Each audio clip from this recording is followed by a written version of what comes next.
नमस्कार दोस्तों, स्वागत है आपका हमारे चैनल पर। मैं शिवराज लोधी और आज हम बात करेंगे बांग्लादेश की ताजा खबरों और वहां के राजनीतिक संकट पर। एएजे की ये खबरें आपको न केवल बांग्लादेश की स्थिति को समझने में मदद करेंगी, बल्कि यह भी बताएंगी कि कैसे पड़ोसी देश भारत और अन्य देश इसमें जुड़े हुए हैं। तो वीडियो को अंत तक देखें और अगर आप चैनल पर नए हैं तो सब्सक्राइब करना ना भूलें। संकट की शुरुआत। तो शुरुआत करते हैं इस सवाल से कि आखिर बांग्लादेश में राजनीतिक संकट कैसे शुरू हुआ। पिछले 15 सालों से शेख हसीना की सरकार सत्ता में थी, लेकिन हाल ही में बड़े पैमाने पर विरोध प्रदर्शन और छात्रों के नेतृत्व में एक बड़े आंदोलन ने सरकार को इस्तीफा देने पर मजबूर कर दिया। शेख हसीना पर आरोप लगाए गए कि उनके शासन में लोकतंत्र कमजोर हुआ है और सरकारी संस्थाएं भ्रष्ट हो गई हैं।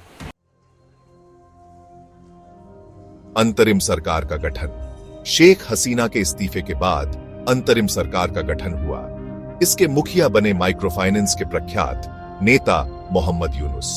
उनका कहना है कि उनका मकसद है देश में शांति बहाल करना और निष्पक्ष चुनाव कराना। लेकिन सवाल उठता है कि क्या यह सरकार जनता की उम्मीदों पर खरा उतर पाएगी? कुछ राजनीतिक दल इसे समर्थन दे रहे हैं तो कुछ इसे बिना जनादेश वाली सरकार बता रहे हैं। विपक्ष का रुख और भारत का मुद्दा। अब बात करते हैं विपक्षी दल बीएनपी की। उन्होंने अंतरिम सरकार का समर्थन किया है, लेकिन उनके रुख में अधीरता दिखाई दे रही है। बीएनपी के नेताओं ने भारत पर बांग्लादेश की राजनीति में हस्तक्षेप करने का आरोप लगाया है। उन्होंने यह भी दावा किया कि भारत की मदद से शेख हसीना की सरकार ने लंबे समय तक सत्ता में रहने की कोशिश की। दूसरी ओर सत्तारूढ़ दल और भारत ने इन आरोपों को खारिज करते हुए इसे प्रोपेगेंडा बताया। हिंसा और सांप्रदायिक तनाव। देश में राजनीतिक अस्थिरता के बीच सांप्रदायिक तनाव भी बढ़ गया है। अल्पसंख्यक समुदायों जैसे हिंदू, बौद्ध और ईसाई पर हमले बढ़ गए हैं। मोहम्मद यूनुस ने अपने बयान में कहा कि इन हमलों को रोकना और शांति बहाल करना उनकी प्राथमिकता है।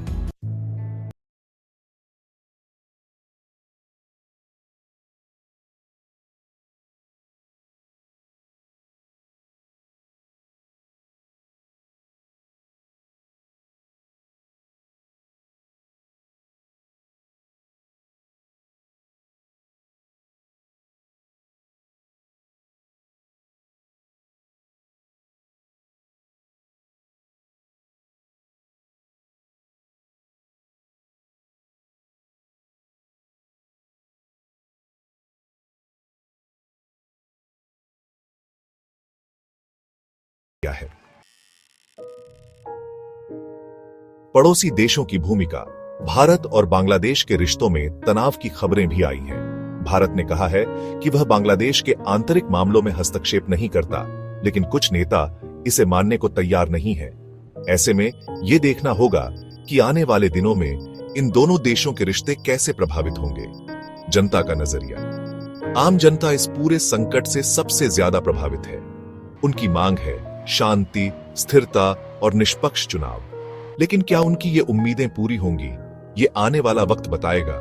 तो दोस्तों, ये था बांग्लादेश के राजनीतिक संकट का पूरा विश्लेषण।